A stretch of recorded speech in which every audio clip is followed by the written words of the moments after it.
Hello, welcome back to my YouTube channel City Heart Public School Barabanki.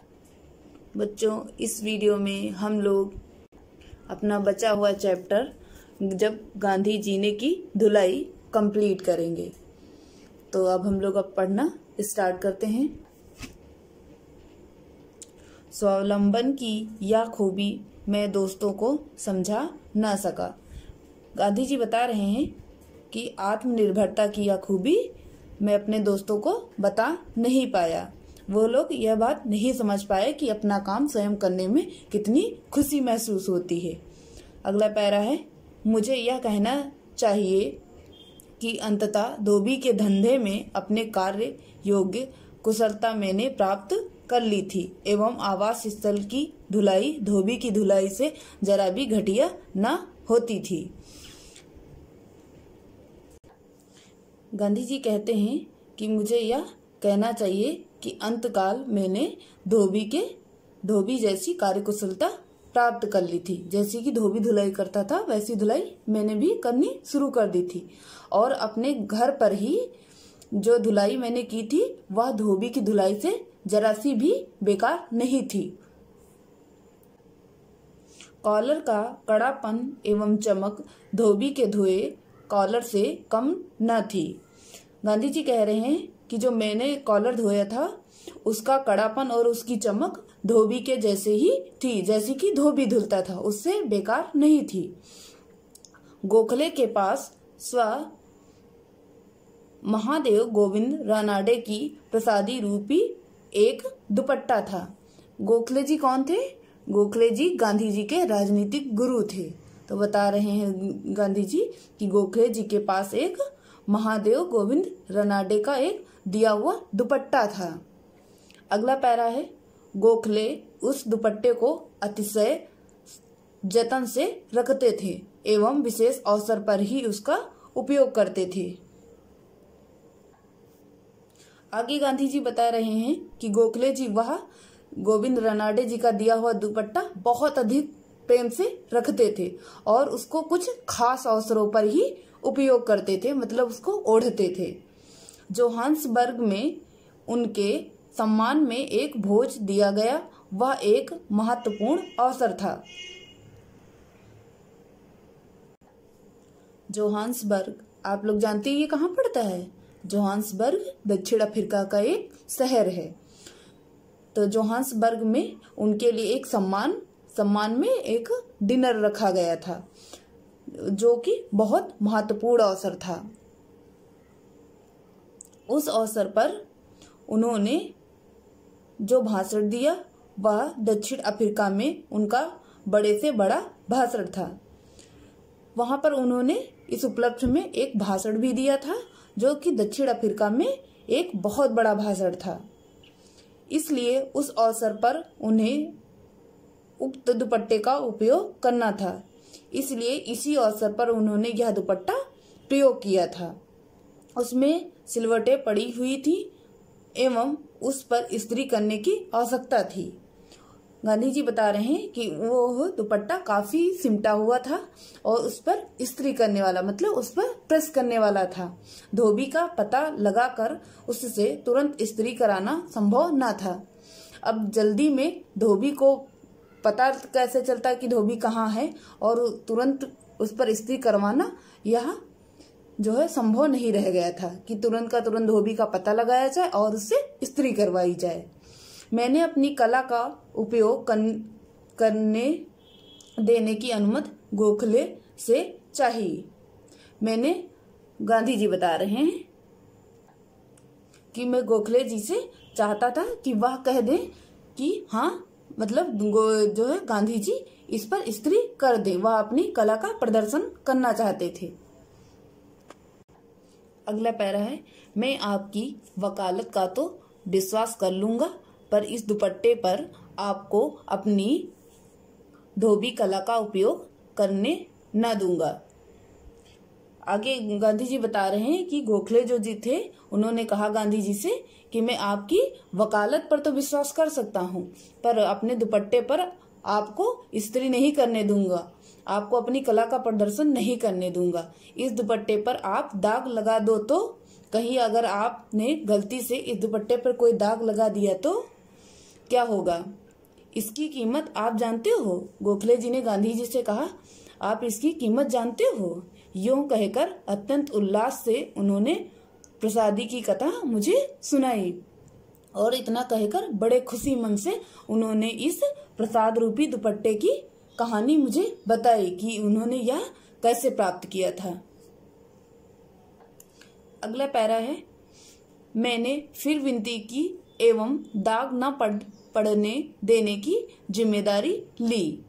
Gandhi ji कह रहे हैं कि मैंने गोखले जी से विनती की, मैंने मतलब प्रार्थना की उनसे कि मैं दाग नहीं पड़ने दूंगा, यह जिम्मेदारी मैं लेता हूँ कि आपके दुपट्टे में कुछ भी नहीं होगा, वह सही रहेगा। मुझे इस्त्री करने की अनुमति मिली तो मैं अपनी कुशलता का प्रमाण पत्र मुझे मिल गया। मुझे मतलब गांधी जी को इस्त्री करने की अनुमति मिल गई। गोखले जी ने उन्हें कहा, ठीक है आप इस्त्री कर दीजिए, और इस तरह उन्हें अपनी कुशलता का प्रमाण पत्र मिल गया कि वह कितना अच्छा इस्त्री कर लेते हैं, यह पता चल गया। पर अब दुनिया मुझे प्रमाण पत्र ना दे तो भी क्या, और अब अगर दुनिया मुझे प्रमाण पत्र नहीं भी देती तो उससे कोई फर्क नहीं पड़ता है। अगला पैरा है, मैं जिस तरह धोबी की पराधीनता से छूटा उसी तरह नाई की पराधीनता से भी छूटने का अवसर आ गया। आगे गांधी जी बता रहे हैं कि जिस तरह मैंने धोबी के कार्य से मुक्ति ली और मैं मतलब धोबी से अपने कार्य नहीं करवाता था, अपने कपड़े स्वयं धोता था, उसी तरह नाई जो बाल काटता है, अब उसी तरह गांधी जी बता रहे हैं कि नाई के जो है कार्य को भी मैं अपने आप से करने का अवसर मुझे आ गया था कि हाँ मैं अपने आप से ही अपना काम करूं।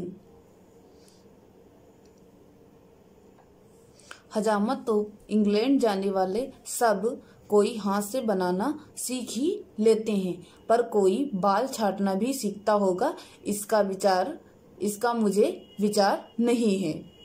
गांधी जी बता रहे हैं कि हजामत मतलब दाढ़ी बनाना इंग्लैंड जाने वाले सभी लगभग अपने हाथ से ही सीख लेते हैं, पर कोई बाल छाटना मतलब बाल काटना भी सीखता होगा, इसका मुझे विचार नहीं है, इसका मुझे कोई ज्ञान नहीं है। एक बार प्रिटोरिया में एक अंग्रेज हजाम की दुकान पर पहुंचा। अब गांधी जी अपना अनुभव बता रहे हैं कि एक बार मैं प्रिटोरिया शहर में जहाँ पे एक हजाम वाला अंग्रेज था उसकी दुकान पर पहुंचा। उसने मेरी हजामत बनाने से साफ मना कर दिया एवं मना करते हुए जो तिरस्कार प्रकट किया सो घाते में रहा। गांधी जी बता रहे हैं कि उसने मेरी जो है दाढ़ी बनाने से साफ साफ मना कर दिया और मेरा तिरस्कार किया, मतलब मेरी बेइज्जती की, वह अलग से रहा। मुझे दुख हुआ, मैं बाजार पहुंचा, यह सब मेरे साथ हुआ तो मुझे बहुत दुख हुआ और मैं बाजार चला गया। मैंने बाल काटने की मशीन खरीदी एवं आईने के सामने खड़े रहकर बाल काटे और मैंने वहां से एक बाल काटने वाली मशीन लाई बाजार से, मतलब गांधी जी बता रहे हैं, और शीशे के सामने खड़े होकर अपने बाल स्वयं काटने शुरू किए। बाल जैसे तैसे कट तो गए पर पीछे के बाल काटने में बड़ी कठिनाई हुई। गांधी जी बता रहे हैं कि शीशे में देखकर मैंने आगे के तो बाल किसी तरह काट लिए पर पीछे के बाल काटने में उनको बहुत दिक्कत, क्योंकि पीछे दिख नहीं रहा था। सीधे तो वे कट ही नहीं पाए, कोर्ट में खूब कह लगे, क्योंकि गांधी जी ने पीछे के बाल सही से देख नहीं पा रहे थे तो उन्होंने सही से अपने बाल नहीं काट पाए, तो इस वजह से उनके बाल सही नहीं कटे। तो जब वो कोर्ट में काम के लिए पहुंचे तो सब लोग उनको देखकर खूब हंसने लगे, उन पर हंसाई की। आपके बाल ऐसे क्यों हो गए? सिर पर चूहे तो नहीं चढ़ गए थे? अब वहां के लोग उनका मजाक उड़ाते हुए कह रहे हैं कि आपके बाल ऐसे कैसे हो गए हैं? क्या आपके सिर पर चूहे चढ़ गए थे? मैंने कहा, जी नहीं, काले सिर को गोरा हजाम कैसे छू सकता है, इसलिए कैसे भी क्यों न हो स्वयं काटे हुए बाल मुझे अधिक प्रिय हैं। आगे गांधी जी बता रहे हैं कि मैंने तब उन लोगों से कहा, जी नहीं, ऐसा कुछ नहीं है। मेरे काले बाल को जो है एक गोरा व्यक्ति कैसे छू सकता था, क्योंकि जो है दक्षिण अफ्रीका में ये काले गोरे का भेदभाव बहुत जबरदस्त था। वहां पर गोरे लोग काले लोगों को बड़ी हे दृष्टि से देखते थे, इसलिए वह गोरा व्यक्ति गांधी जी क्योंकि काले थे इसलिए उनके बालों को नहीं छुआ। इसलिए वह कैसे छूता, गांधी जी बता रहे हैं, इसलिए मैंने अपने बाल स्वयं काटे हैं और ये कटे हुए बाल मुझे बहुत पसंद हैं क्योंकि मैंने ये स्वयं काटे हैं। अगले पैरा में है, इस उत्तर से मित्रों को आश्चर्य नहीं हुआ। असल में उस हजाम का कोई दोष नहीं था। अगर वह काली चमड़ी वालों के बाल काटने लगता, आगे बताया जा रहा है कि गांधी जी की यह बात सुनकर उनके दोस्तों को कोई भी आश्चर्य नहीं हुआ था। कोई भी उनको वो नहीं लगा कि ये क्या कह रहे हैं गांधी जी। असल में बात यह थी कि उस जो हजाम मतलब वो नाई वाला जो था उसका कोई दोष नहीं था, उसका कोई जो है उसकी कोई गलती नहीं थी, क्योंकि अगर वह काली चमड़ी मतलब काले रंग वाले के अगर बाल काट देता तो उसकी प्रतिदिनी मारी जाती। मतलब अगर वह गांधी जी के बाल काट देता वह हजाम तो उसकी जो है दिहाड़ी उसको नहीं मिलती, मतलब उसकी मजदूरी उसको नहीं मिलती। हम भी अपने अछूतों के बाल ऊंची जात के हिंदुओं के हजामों को कहाँ काटने देते हैं। आगे गांधी जी बता रहे हैं कि हमारे यहाँ भी तो जो अछूत लोग होते हैं, जो नीचे जाति के लोग होते हैं, उनके बाल ऊंची जाति वाले जो हजाम होते हैं, हिंदू हजाम, वह कहाँ काटते हैं, मतलब वो लोग नहीं काटते हैं। दक्षिण अफ्रीका में मुझे इसका बदला एक नहीं बल्कि अनेक बार मिला है। गांधी जी बता रहे हैं कि जब दक्षिण अफ्रीका में मैं था तब मुझे इसका बदला जो है एक बार नहीं कई बार देखने को मिला।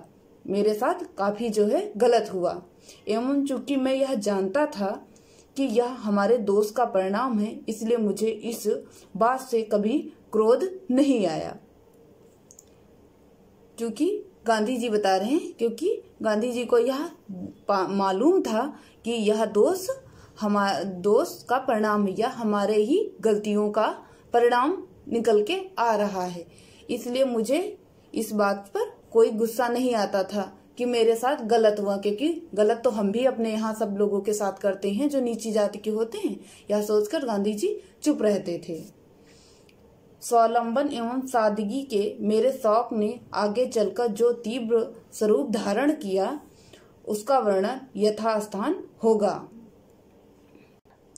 आत्मनिर्भरता और सादे जीवन का जो गांधी जी का शौक था वह आगे चलकर विकराल रूप धारण किया और इसका वर्णन जो है इसी स्थान पर होगा। इस चीज की जड़ तो मेरे अंदर शुरू से ही थी और इन चीजों स्वावलंबन और सादगी की जो है जड़ें गांधी जी बता रहे हैं कि मेरे अंदर पहले से ही थी। इनके फूलने और फलने के लिए केवल सिंचाई की आवश्यकता थी। मतलब गांधी जी बता रहे हैं कि मेरे अंदर यह पहले से ही इसकी जड़ें थी, बस एक सिंचाई करने की आवश्यकता थी। वह सिंचाई अकस्मात ही मिल गई और यह सिंचाई जो है गांधी जी को अकस्मात मतलब अचानक ही वहां मिल गई। और इस तरह जो गांधी जी के अंदर ये सादगी और स्वावलंबन वाला जीवन दक्षिण अफ्रीका से ही हो गया था। तो बच्चों इस तरह आपका ये चैप्टर समाप्त होता है। नेक्स्ट वीडियो में आप लोगों को इस चैप्टर की अभ्यासमाला कराई जाएगी। तब तक आप लोग इस चैप्टर को अच्छे से पढ़ लीजिएगा। ओके बच्चों।